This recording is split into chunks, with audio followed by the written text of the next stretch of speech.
Good morning! Good morning guys! Kabisdak, good morning! May buntag, kabisdak.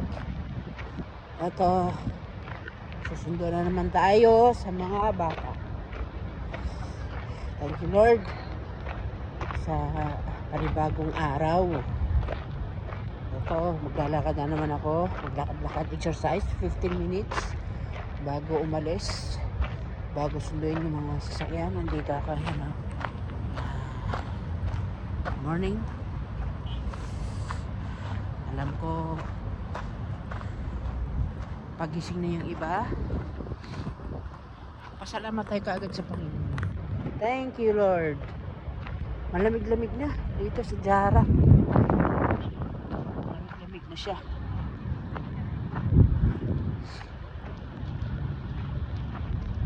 Oh. Ito, 15 minutes lang. Lakad-lakad. Exercise ba?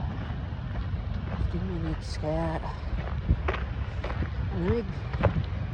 Nakakasamahan ako dito, oh. Anong natin yan? Doon sa Pinos ko pala kahapon.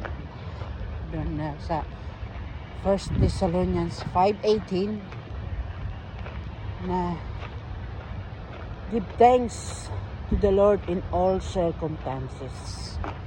Halimbawa, hindi naman literal na magpapasalamat ako kasi may problema ako.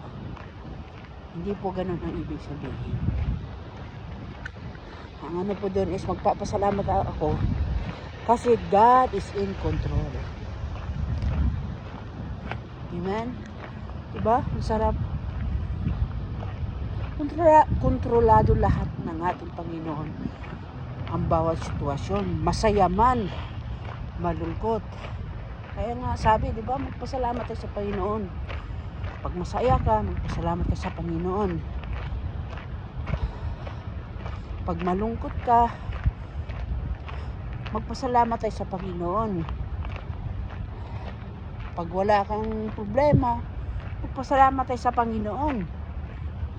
Pag may problema, magpasalamat pa rin tayo sa Panginoon.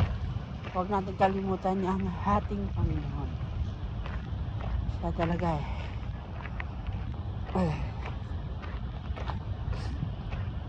siya talagang reason why we are here. Kaya thank you Lord.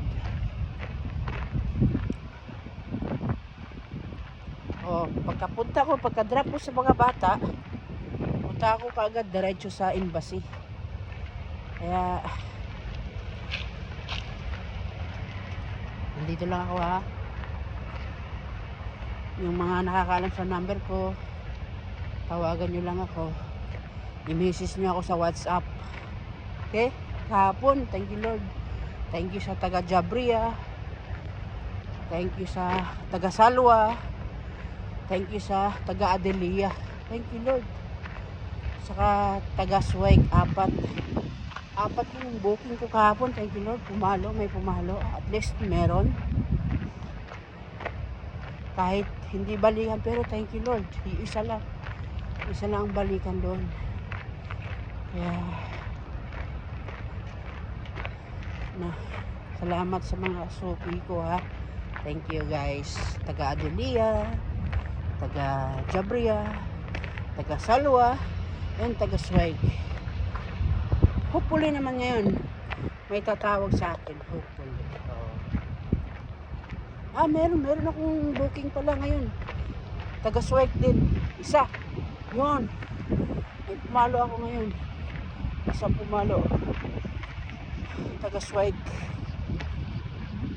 Kaya salamat. Nawa may makaalala, may lalabas today. Day off.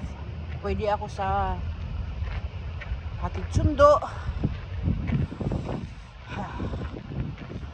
Sa day off nyo, pwede nyo akong utusan bumili ng mobile, pagkain, kakanin, magpa-groceries. Ganun lang po. Sarap ng ano, feeling na nakapaglakad-lakad ka ba? Malamig na dito. Malamig siya.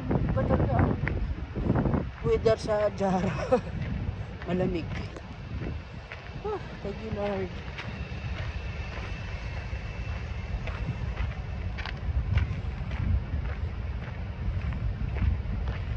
Kaya guys, tawagan nyo lang ako ha. Manalangin muna tayo. Hallelujah. Yes Lord. Maraming salamat po Diyos sa panibagong araw na pinakalig po sa amin. Panibagong kalakasan. Panibagong pag-asa. Maraming salamat po Lord. Salamat po sa mga pagpapala niyo Panginoon. Naway patuloy niyo kaming pagpapalain Panginoon. Patuloy niyo kaming ingatan sa aming mga trabaho. Especially sa akin na magdadrive. Ingatan niyo po ako Panginoon. Bigyan niyo ako ng presence of mind, alertness, focus sa pagmamaneho niyo.